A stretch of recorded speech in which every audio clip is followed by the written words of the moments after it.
पाकिस्तान, जो ऑपरेशन सिंदूर से पहले ही करारी चोट खा चुका है, अब भीख मांगने की राजनीति में जुट गया है। वो हर जगह से सहायता की भीख मांग रहा है। पाकिस्तानी पीएम शहबाज शरीफ और सेना प्रमुख आसिम मुनीर 25 से 30 मई के बीच तुर्की, ईरान, अजरबैजान और तजाकिस्तान के दौरे पर हैं। उनका मकसद अपनी चोट दिखाकर सहानुभूति बटोरना और अन्य देशों को अपनी चाल में फंसाना है। लेकिन जब शहबाज और मुनीर ईरान में थे, भारत ने ऐसा कदम उठाया जिसकी उन्होंने कल्पना भी नहीं की होगी। जी हां, भारत चाबहार पोर्ट को रेलवे नेटवर्क से जोड़ने जा रहा है।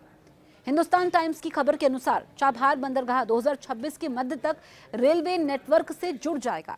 इससे भारत और ईरान दोनों को बड़ा फायदा होगा। चाबहार पोर्ट का काम इंडिया पोर्ट्स ग्लोबल लिमिटेड संभाल रही है। अब इस बंदरगाह की क्षमता बढ़ाई जाएगी, इसे ईरानी रेल नेटवर्क से जोड़ा जाएगा।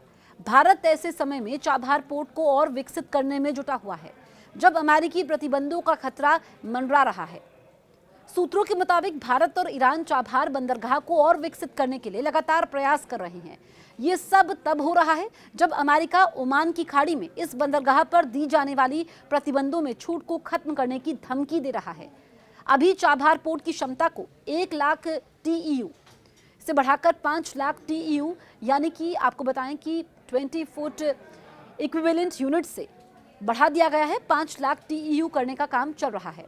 इसके अलावा चाबहार और जाहिदान को जोड़ने के लिए 700 किलोमीटर का रेलवे ट्रैक भी बिछाया जा रहा है, ताकि पोर्ट को ईरानी रेलवे नेटवर्क से जोड़ा जा सके।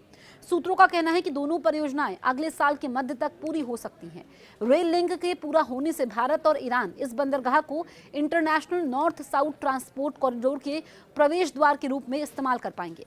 इससे भारत को मध्य एशिया और यूरेशियाई देशों के बाजारों तक सीधी पहुंच मिलेगी। इसी महीने की शुरुआत में ईरान के विदेश मंत्री अब्बास अराक्ची की नई दिल्ली यात्रा के समय चाबहार बंदरगाह की पूरी क्षमता को उपयोग करने के प्रयासों पर चर्चा हुई। पिछले साल मई में भारत और ईरान ने चाबहार पोर्ट के शहीद बेहिश्ती टर्मिनल के संचालन के लिए 10 साल का समझौता किया था।